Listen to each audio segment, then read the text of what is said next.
Hello class, this is chapter 3 lecture. We're taking a look at the adjusting process of the accounting cycle. So learning objectives for this chapter: describe the nature of the adjusting process, preparing adjusting entries, that's for accruals, preparing adjusting entries for deferrals, preparing adjusting entries for depreciation, summarizing the adjusting process, and preparing an adjusted trial balance. Lastly is describe and illustrate the use of vertical analysis in evaluating a company's performance and financial conditions.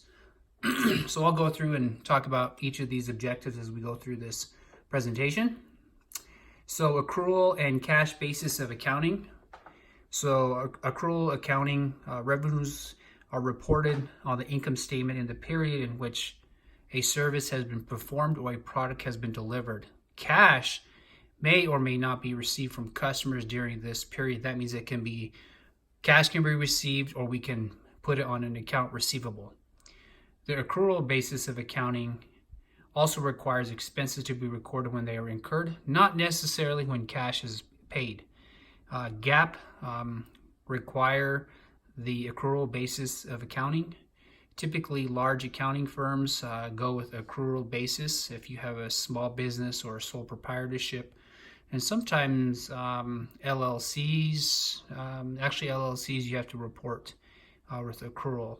But there's small businesses usually go with cash basis. And if you do taxes, they usually ask you if you're reporting as accrual or cash. So keep that in mind as you take a look at taxes as well for your business.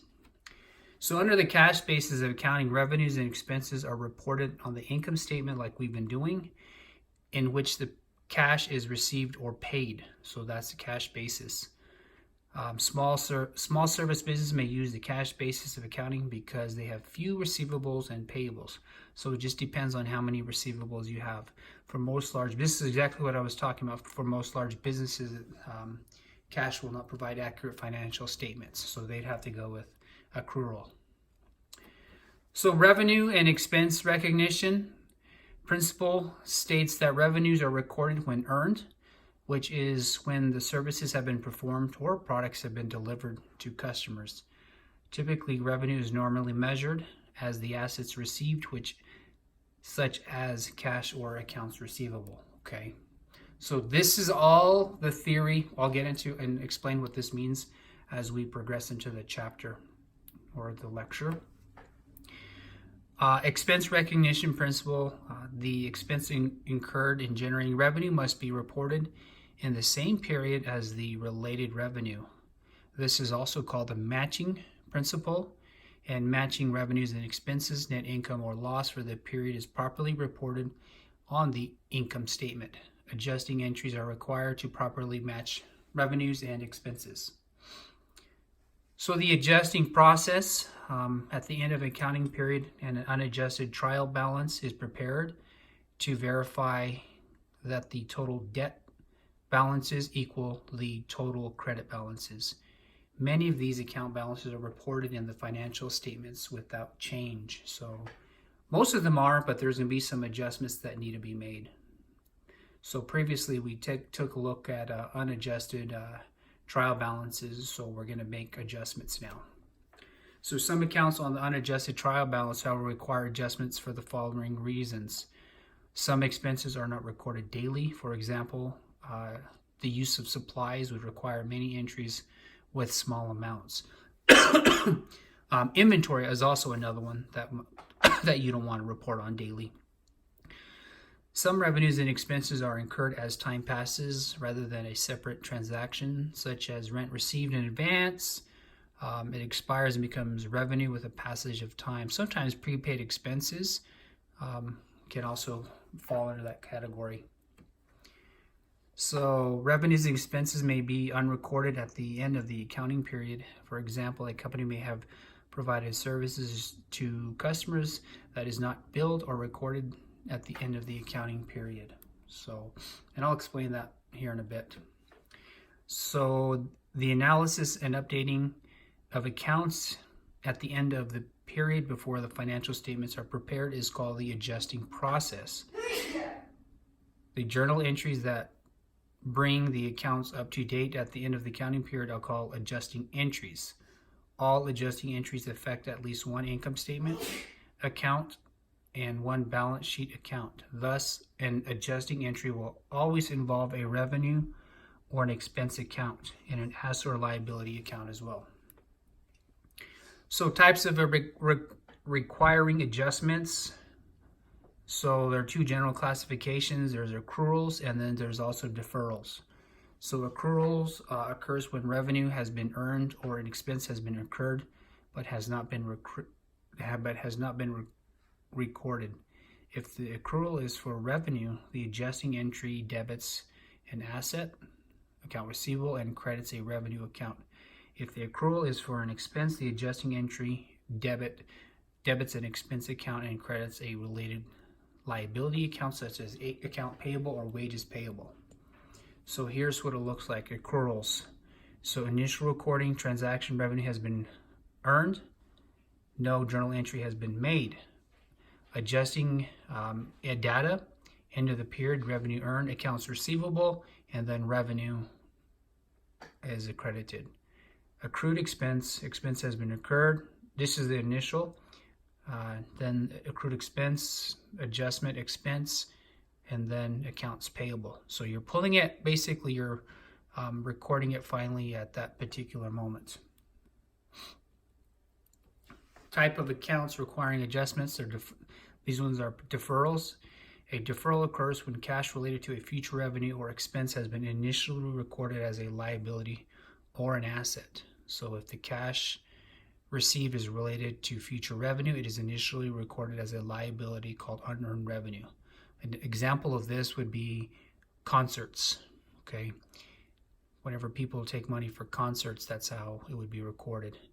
The adjusting entry in the period when the revenue is earned debits an unearned revenue account and credits a revenue account. If the cash paid is related to a future expense, it is initially recorded as an asset called prepaid expense.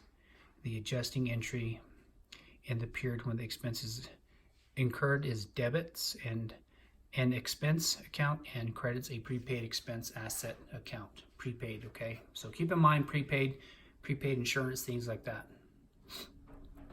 So the deferrals would look like this.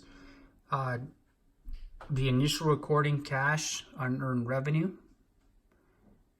and then the adjustment at the end, unearned revenue, because you're pulling it out of unearned revenue, and then you're recognizing it as revenue. Now, prepaid expense, you create the prepaid expense, and then you're decreasing your cash, and then at the end of the period, then you're expensing it out, and you're pulling it out of prepaid expense. So here's an unadjusted trial balance for NetSolutions. I think this was something we took a look at in the previous video as well.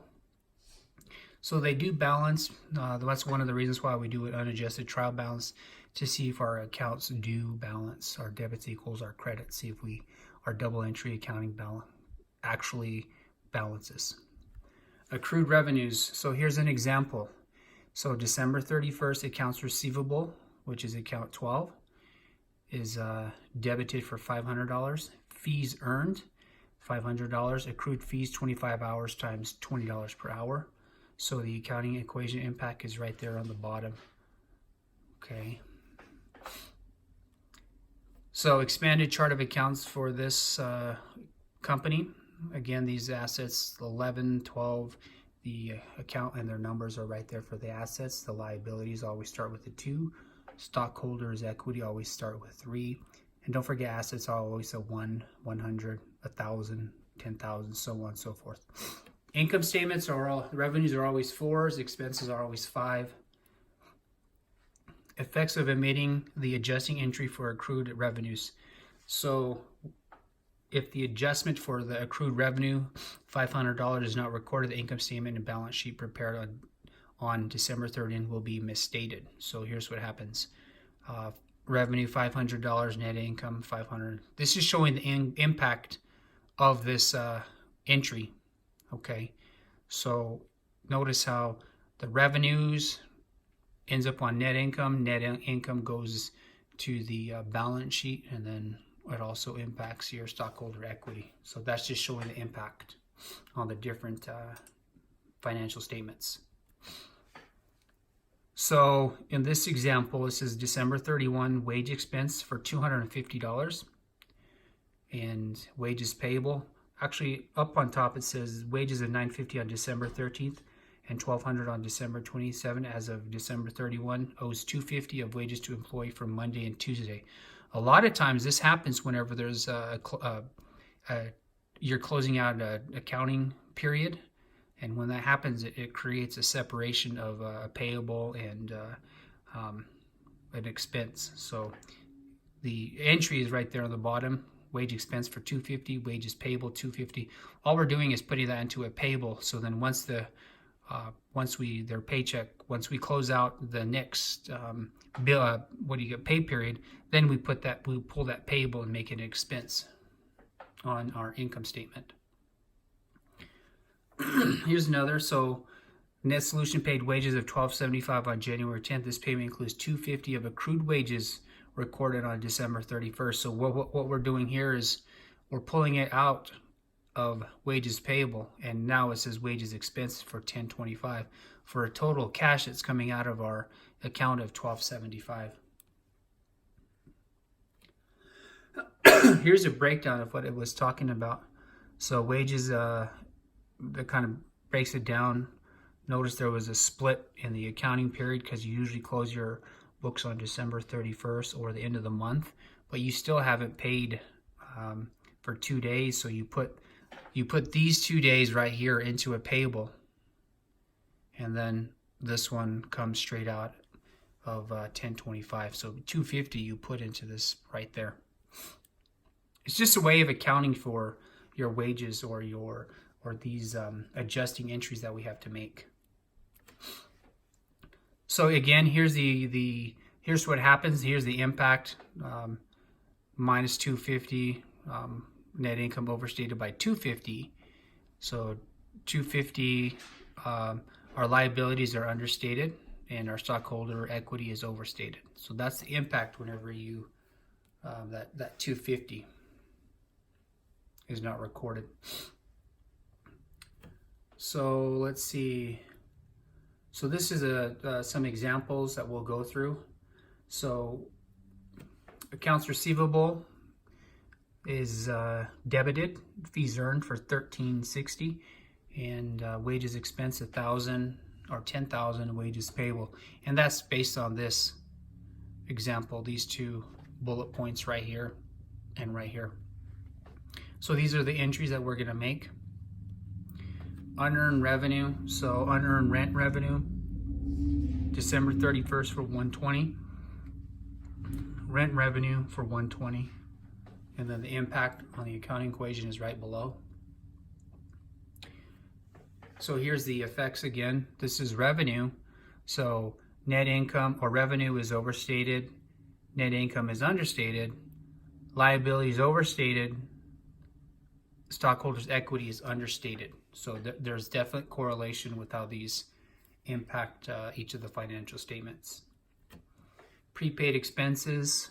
So December 31, an unadjusted trial balance of NetSolution indicating balance in the supplies account of $2,000. Some of the supplies were used during December, and some are still on hand, not used. So assuming on December 31, the amount of supplies on hand is $750.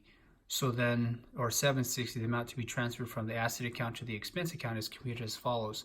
So $2,000 minus whatever is on hand, $760. So then the $1,240 is the amount of supplies used. So then that's the adjusted amount.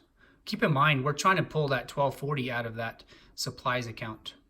And that's what this indicates right here. So December 31 supplies expense. Don't forget, this is when the usually inventory is done at the end of the period. So supplies expense is debited for $1,240, and supplies, our asset account is credited. So notice right here, we're pulling that $1,240 out of that account because we wanted, so $2,000 minus $1,240 equals that $760. So what we're doing is this is the actual balance that a physical count that was done. So then our supplies expense then goes up by 1240. So the beginning balance was 800, so now it's 2040. Now don't forget that goes directly to the income statement, okay? Prepaid expenses, so the debit balance of 24 NetSolutions prepaid insurance amount represents a December 31 repayment of insurance for 12 months prepayment. At the end of December, the insurance expense account is increased, debited, and the prepaid insurance account is decreased by 200, the insurance for 1 month.